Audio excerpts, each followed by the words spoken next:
Hello good morning everyone. I am Hemant Kumar and जो लोग नए मेरे चैनल पे मैं उनको बता दूं कि मैं एक कॉस्ट अकाउंटेंट हूं और मैं पास्ट 6 ईयर से मैन्युफैक्चरिंग इंडस्ट्री में जॉब कर रहा हूं। आज का जो मेरा ब्लॉग है लिटिल बिट इंफॉर्मेटिव ब्लॉग है for those who are pursuing CMA course and for those who are going to pursue CMA course.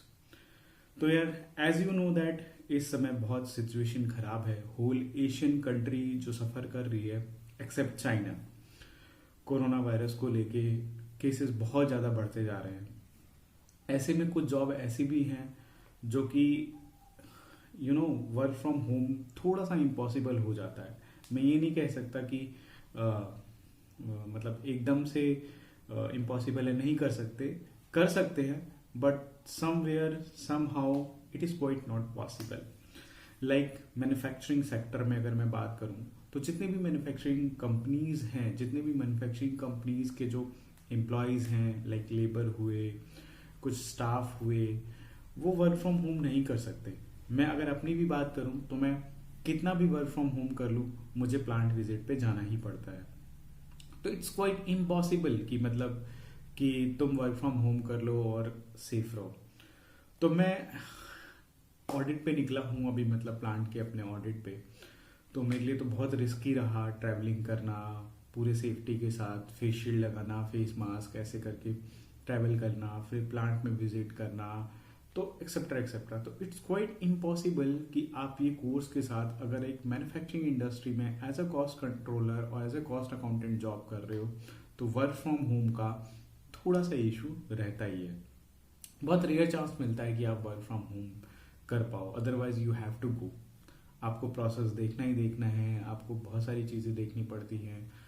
तो इट्स मतलब आप भूल जाओ कि आप इस प्रोफेशन में हो तो ऐसी कुछ चीज़ें आपको करने को मिलेगी। चलिए अब मैं बात करता हूँ कि एमएनसीज कंपनी में जो बड़ी बड़ी एमएनसीज कंपनियाँ होती है, लाइक मैं जो गुड़गांवा और इसमें मैं लिंक्डइन पे हूँ, और लिंक्डइन पे मैंने बहुत सारे प्रोफेशनल्स जो not even a single degree ले रखे हैं, जो सीए भी हैं, सीएमए भी हैं, बहुत सारे लोग सीएमए, एमकॉम एक्सेट्रा, बहुत सारे लोग हैं। मैंने देखा कि वो लोग बहुत लंबी सी स्टोरी पोस्ट की, उसमें ये लिखा कि due to corona epidemic they have lost their jobs. तो वो क्या था कि उन लोगों मतलब उन कंपनियों में इसके चलते थोड़ा बिजनेस कम हुआ, तो उन्होंने क्या किया, अपने एम्प्लॉय को फायर करना शुरू कर दिया। तो पहले जो परस्यू कर रहे हैं मैं उनको बता दूं कि मैं बार बार कहता हूं कि आप इस कोर्स को क्या एम लेके करते हैं। मतलब लाइक आप कॉस्ट अकाउंटेंट बनना चाहते हैं, रियल या जेन्युइन कॉस्ट अकाउंटेंट, जो एक मैन्युफैक्चरिंग इंडस्ट्री में ही उनका एक फ्यूचर होता है, यानी वो जो अपनी जो स्किल्स होती हैं वो मैन्युफैक्चरिंग इंडस्ट्री में ही निखार पाते हैं। जो बड़ी बड़ी एमएनसीज होती हैं उनका सर्विस सेक्टर होता है, तो सर्विस सेक्टर में आपको उतना ज़्यादा मैन्युफैक्चरिंग कॉन्सेप्ट नहीं मिलेगा ऑब्वियसली, ना ही आपको ये कॉस्टिंग के इतने सारे टर्म मिलेंगे। वहाँ का जो वर्क कल्चर होता है, वहाँ का जो काम होता है, that is different from manufacturing. वहाँ पे आप एक्सेल मैनेज करते हो, आप डाटा मैनेज करते हो, नो डाउट आप अच्छी रिपोर्ट्स बनाते होगे, but end to end result नहीं आता होगा। तो जो सर्विस सेक्टर के हैं उनका काम कम हो गया है, जिसकी वजह से वो अपना एम्प्लॉय रिडक्शन कर रहे हैं। सो मेरा यही कहना है कि इस कोर्स को अगर कोई देख, मतलब ये वीडियो अगर कोई देख रहा हो और ये कोर्स कोई कर रहा हो, परस्यू करने जा रहा हो, तो वो अपना आगे का जो पाथ है वो शुरू से ही एक राइट वे में लेके जाए, ताकि उसको आगे इतनी प्रॉब्लम फेस ना हो। अच्छा, अब बात करते हैं कि बहुत से स्टूडेंट ऐसे हैं जो मुझे कमेंट करते हैं कि मैं एक एवरेज स्टूडेंट हूँ, क्या ये मैं कोर्स कर पाऊंगा। चलो मैं एक छोटी सी स्टोरी सुनाता हूँ। स्टोरी ये थी कि मैं अभी फाउंडेशन का एग्ज़ाम देके मेरा रिजल्ट जो है वो फेल था, मतलब मैं क्लियर नहीं हुआ था। फाउंडेशन के सेकंड अटेम्प्ट में प्रिपरेशन कर रहा था, तो मैं ऐसे ही इंटरनेट कैफ़े पे, उस टाइम इंटरनेट का इतना ज़्यादा क्रेज़ नहीं हुआ करता था, हमें कोई भी काम हो या कुछ भी देखना हो, कुछ भी लेना हो, तो हमें इंटरनेट कैफ़े में जाके डाउनलोड करके हम वहाँ से लाते थे। तो मैं इंटरनेट कैफ़े में बैठा था, मैं कुछ ऐसे ही अपना आरटीबी पेपर, या मुझे याद है कुछ ऐसे ही मैं डाउनलोड कर रहा था देखने के लिए, सब मॉड्यूल निकाल रहा था। तो वहाँ पे एक उसी टाइम 12th का रिजल्ट आया था, जो कुछ कुछ पेरेंट्स भी थे वहाँ पे, वो अपने बच्चे का रिजल्ट देख रहे थे। तो जब रिजल्ट आया तो भाई अपने तो इंडिया के पेरेंट्स हैं, वहीं पे सुनाना शुरू कि तेरे तो मार्क्स ही नहीं आए, 50% मार्क्स आए हैं, तेरे 45% मार्क्स आए हैं, तू आगे करेगा क्या। वो कॉमर्स का स्टूडेंट था, उसके पिताजी बोल रहे थे कि मैंने तो सोचा था कि मैं तुझे सीए कराऊंगा, मैं तुझे ये कराऊंगा, पर तेरे तो मार्क्स ही नहीं आए, तू कैसे करेगा, तेरे से तो हो ही नहीं पाएगा। तो यार देखो, सही कहा है किसी ने कि मार्क्स कभी ये नहीं बताते कि आगे तुम ये नहीं कर पाओगे। अगर मैं अपनी बात करूं तो I was a very average student.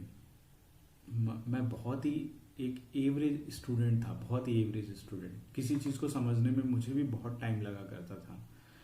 CMA का मैंने भी इंटर फेल हुआ, फाइनल फेल हुआ, फाउंडेशन फेल हुआ, बट येट मैंने उसको एक बहुत अच्छे मार्क्स में, यू कैन से कि फाइनल में मैंने मेरिट सर्टिफिकेट भी स्कोर किया और कर लिया। तो जिनके मार्क्स कम आते हैं और जो लोग सोचते हैं कि ये मेरे लिए बहुत टफ होगा और मेरे मार्क्स बहुत कम आए हैं 12th में या ग्रेजुएशन में, वॉट एवर, तो क्या मैं कर पाऊंगा? ऑफ कोर्स ये तुम्हारे विल के ऊपर डिपेंड करता है, तुम्हारी कैपेबिलिटीज के ऊपर डिपेंड करता है। तुम उस कोर्स को ज्वाइन करने के बाद उस पर कितना टाइम दे पाते हो, कितने अच्छे से उसको कर पाते हो, ये आपके ऊपर डिपेंड करता है। ये मार्क्स डिपेंड नहीं करते 12th 10th और बीकॉम के कि आप ये कोर्स कर पाओगे या नहीं कर पाओगे।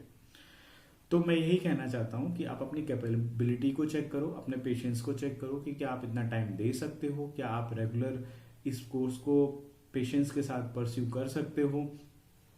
तो ये आपसे ईजिली हो जाएगा, चाहे वो स्टूडेंट कैसा भी, एवरेज हो, इंटेलिजेंट की तो खैर बात ही नहीं करते, मतलब चाहे वो एवरेज हो, चाहे उसे मतलब कि 12th में कम स्कोर किया हो, इट डज नॉट मैटर। ये कोर्स ही लाइफ लॉन्ग बनाया इसीलिए गया है क्योंकि इसमें वक्त लगता ही लगता है।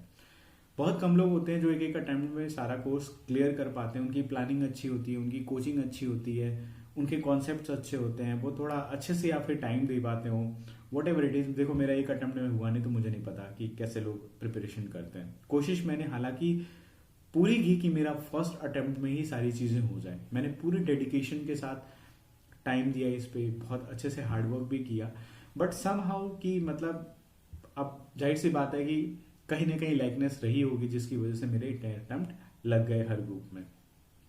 तो यार मैं वही कहना चाहता हूँ, वो मेरी कहीं ना कहीं वीकनेस रही होगी, कहीं किसी सब्जेक्ट को ज़्यादा कम पढ़ लिया होगा या मैंने वो टॉपिक ज़्यादा पढ़ लिया होगा जो रिलेवेंट नहीं था, इररिलेवेंट था, तो इस वजह से मेरे अटेम्प्ट लगे। ठीक है, तो सबका अपना अपना फंडा है, तो ये डजेंट मैटर। तो गो अहेड, जो अगर ऐसा सोच रहा हो तो वो अपने दिमाग से निकाल के अपने फर्दर प्लानिंग कर ले। मतलब कोर्स आप चूज करें वाइजली, आप देखें तो ये मैटर नहीं करता मार्क्स वगैरह। चलो अब बात करते हैं कि स्टडी टाइम्स की, कि कितना स्टडी आवर आपको इस कोर्स को देना पड़ेगा। या आप सीए की बात कर लो या सीएमए की बात कर लो या सीएस की बात कर लो। तो मैं इतना कहूँगा कि देखो, मैं जब परस्यू कर रहा था तो मैं ट्रेनिंग के साथ, मैं फॉर्म में प्रैक्टिस भी करता था, मतलब ट्रेनिंग थी मेरी जो प्रैक्टिकल ट्रेनिंग होती है वो। मैंने प्रैक्टिकल ट्रेनिंग हमारे टाइम में 6 महीने की थी, पर मैंने 1.5 साल की है, मतलब अपना अच्छा टाइम दिया काम सीखने के लिए। तो उस टाइम में उसके साथ ही स्टडी करता था। तो वही मॉर्निंग में निकल जाना और जगह जगह देखो हमें जाना पड़ता था, कभी नोएडा कभी गुड़गांव विजिट किया, फिर शाम को आ जाते थे हम 6-7 बजे। फिर मैं 3 या 4 घंटे ही आदमी आने के बाद पढ़ पाता है, लेकिन वो 3-4 घंटे जो मैं पढ़ता था वो मेरे रेगुलर रहे। मतलब कभी मैंने स्किप नहीं किया, चाहे वो संडे हो चाहे कोई भी डे हो। बहुत रेयर ही अगर कुछ ऐसा हुआ तो ही मैंने स्किप किया, बट कभी स्किप नहीं किया उसको। तो ये नहीं कहने का मतलब मैं कंटिन्यू उस पर लगा रहा, मतलब मैंने 2-3 घंटे या 3 या 4 घंटे देखे, बट हाँ मैंने प्लानिंग बहुत अच्छे से करी थी कि मुझे टीटीएस में अकाउंट्स पढ़नी है, एमडब्ल्यूएफ में लॉ पढ़ना है, फिर इस वीक में ये करना है, उस वीक में ये खत्म करना है। ऐसे ऐसे टॉपिक वाइज मैंने चीज़ों को बहुत अच्छे से सेग्रीगेट कर लिया था। तो इस वजह से मैं उस चीज़ को प्रिपेयर कर पाया। और मैं प्रैक्टिकल ट्रेनिंग के साथ ही मैंने अपना इंटर क्वालिफाई किया था, सेकेंड ग्रुप, और जॉब के साथ ही मैंने अपना फाइनल भी क्वालिफाई किया था। तो it's all about your planning, कि आप किस तरह से अपनी स्टडी की प्लानिंग करते हो और किस तरह से आप अपने सब्जेक्ट को टाइम के हिसाब से मैनेज करते हो। ये कोई ज़रूरी नहीं है कि आप 8 घंटे लगातार पढ़ना ही पढ़ना है। मुझे आप एक बात बताओ कि अगर किसी के सर में दर्द हो रहा होगा या किसी को नींद आ रही है या किसी की आंखें लाल हो गई हैं, तो क्या वो पढ़ पाएगा? क्या वो जो पढ़ रहा है क्या उसके लिए रेलेवेंट है? क्या उसके दिमाग में वो चीज़ घुस रही होगी? क्या जा रही होगी? उसे याद हो पाएगा? नहीं ना, नहीं हो पाएगा। मेरे ख्याल से शायद ही कोई ऐसा करता होगा कि जिसके सर में दर्द है वो किताब लेके बैठा हुआ है, जिसको नींद आ रही है वो किताब लेके जबरदस्ती बैठा हुआ है ना? तो ये सब चीजें करना बेकार की बात है और मेरे ख्याल से इससे कोई रिजल्ट भी नहीं आता अच्छा। जिसका आता होगा उसका आता होगा, बट मेरे ख्याल से नहीं आता होगा। तो I think you should think about it. आपको प्लानिंग के बारे में, सब्जेक्ट प्लानिंग, टाइम मैनेजमेंट के बारे में थोड़ा सा सीखना पड़ेगा। Then you can able to clear all the exam, any exam, कोई भी एग्जाम आप क्लियर कर सकते हो। I know time is very important, time देना बहुत जरूरी है, बट क्वालिटी टाइम देना बहुत जरूरी है। You get it? सो यही है। तो आज का मेरा ब्लॉग इतना ही था। मैं बहुत रेयर ही मुझे टाइम मिलता है जो मैं वीडियो बना पाऊँ। तो थैंक यू सो मच। अच्छा लगे तो प्लीज़ लाइक एंड सब्सक्राइब, और किसी कोई क्वेश्चन हो तो you can comment it. Thank you so much.